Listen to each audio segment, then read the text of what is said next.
അവിടുത്തെ അരുമശിഷ്യനായ അബൂ ഹുറൈറ റളിയല്ലാഹു അൻഹു ഉദ്ധരിക്കുന്ന ഹദീസാണ്. തുർമുദി റിപ്പോർട്ട് ചെയ്ത ഹദീസാണ്. ഇദാ അറാദ അഹദുക്കും സഫറൻ ഫൽയുറദ്ദി മിഖ്വാനഹു. നിങ്ങളിൽ ആരെങ്കിലും യാത്ര പോകാൻ ഉദ്ദേശിച്ചിട്ടുണ്ടെങ്കിൽ നിങ്ങൾക്ക് ഇഷ്ടമുള്ള സഹോദരന്മാരോട് ദുആക്ക് ഉത്തരം കിട്ടുന്ന ചില വ്യക്തികൾ, ആ വ്യക്തികളോട് നിങ്ങൾ യാത്ര പറയുക, ദുആ ചെയ്യാൻ പറയുക. ഞാനൊരു യാത്ര പോകുന്നുണ്ട്, ഞാൻ ഹജ്ജിന് പോകുന്നുണ്ട്, അല്ലെങ്കിൽ ഉംറക്ക് പോകുന്നുണ്ട്, അല്ലെങ്കിൽ ഞാൻ ഗൾഫിൽ പോവുകയാണ്, ഒരു കച്ചവടം നടത്താൻ പോവുകയാണ്, ഒന്ന് ദുആ ചെയ്യാമെന്ന് നമുക്ക് വേണ്ടപ്പെട്ട ആരോടൊക്കെ പറയാം. കാരണവന്മാരോടോ മാതാപിതാക്കളോടോ അല്ലെങ്കിൽ പുറത്ത് നമ്മുടെ ആത്മീയ ബന്ധം പുലർത്തുന്ന ഉസ്താദുമാർക്കുണ്ടെങ്കിൽ അവരോടൊപ്പം ദുആ ചെയ്യാൻ പറഞ്ഞുകൊണ്ട് നമ്മുടെ ആവശ്യത്തിന് വേണ്ടി നമ്മൾ പുറപ്പെടണം.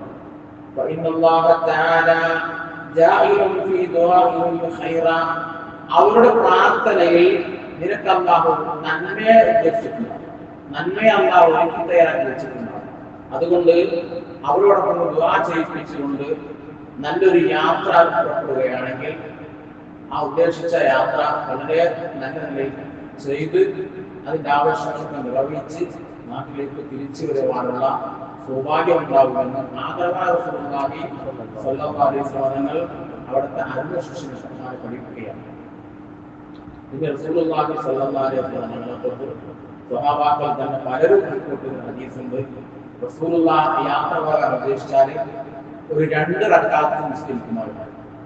വുദൂ ചെയ്ത് ഒരു 2 റക്അത്ത് നിസ്കരിക്കുക. നിങ്ങൾ ഹജ്ജിന് ഉംറക്ക് പോകുമ്പോൾ അമീറന്മാർ പറഞ്ഞു, നിങ്ങൾ ഹജ്ജിന് ഉംറക്ക് പോകുമ്പോൾ 2 റക്അത്ത് നിസ്കരിക്കുക.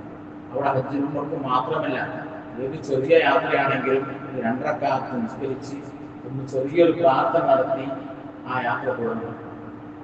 എന്നാൽ അതിനും ബർക്കത്തുണ്ട്. യാത്ര പോകുമ്പോൾ 2 റക്അത്ത് നിസ്കരിച്ചു പോകുന്നു ഹദീസിലുണ്ട്. പിന്നെ വാഹനത്തിൽ കയറിയാലോ സുബ്ഹാനല്ലദീ സഖറ ലനാ മാ കുന്നാ ലഹു മുഖ്രിനീൻ. അറിയാത്തവർക്ക് മലയാളത്തിൽ ഇരുന്ന് പഠിക്കാം. വണ്ടി ഒന്ന് കയറി ഇരുന്ന് കഴിഞ്ഞാൽ വാഹനത്തിൽ ഇരുന്ന ആളുകൾ നിൽക്കും. പിന്നെ വാഹനത്തിൽ ഇറങ്ങിയാൽ നിൽക്കുന്നുണ്ട്, അതും ചെറിയ ദുഃഖമാണ്. റബ്ബി അൻസിൽനി മുൻസലൻ മുബാറകൻ വഅൻത ഖൈറുൽ മുൻസിലിൻ. വാഹനത്തിൽ ഇറങ്ങിയാൽ ഇങ്ങനെയുള്ള ദിക്റുകൾ മര്യാദകളൊക്കെ പാലിച്ചുകൊണ്ട് നാം ഉദ്ദിഷ്ട കാര്യത്തിന് വേണ്ടി യാത്ര പോകുമ്പോൾ ആ യാത്ര അല്ലാഹു ബർക്കത്തുള്ളതാക്കി തരും. അല്ലാഹു നമ്മളെല്ലാ നല്ല ലക്ഷ്യങ്ങളെയും പൂവണിയിച്ചു തരട്ടെ. ഇഹപര വിജയങ്ങളിൽ നമ്മെയും നമ്മോട് ബന്ധപ്പെട്ട മാതാപിതാക്കൾ, കൂട്ടുകുടുംബാദികൾ, ഉസ്താദുമാർ എല്ലാവരും നമുക്ക് അനുഗ്രഹിക്കട്ടെ. നാം ചെയ്യുന്ന എല്ലാ ജോലികളിലും ബിസിനസ്സുകളിലും അല്ലാഹു ബർക്കത്തും അഭിവൃദ്ധിയും ഐശ്വര്യവും നൽകി അനുഗ്രഹിക്കട്ടെ. നാം നിസ്കരിച്ച നമസ്കാരം, മറ്റു സുന്നസ്കാരങ്ങൾ, മറ്റെല്ലാ സ്വതക്കകൾ, ദാനധർമ്മങ്ങൾ അല്ലാഹു സ്വീകരിക്കട്ടെ. ഇഹപര വിജയങ്ങളിൽ നമ്മെയും നമ്മോട് ബന്ധപ്പെട്ട എല്ലാവരെയും, നമ്മുടെ ഭാര്യമക്കൾ എല്ലാവരെയും അല്ലാഹു ഉൾപ്പെടുത്തി അനുഗ്രഹിക്കട്ടെ.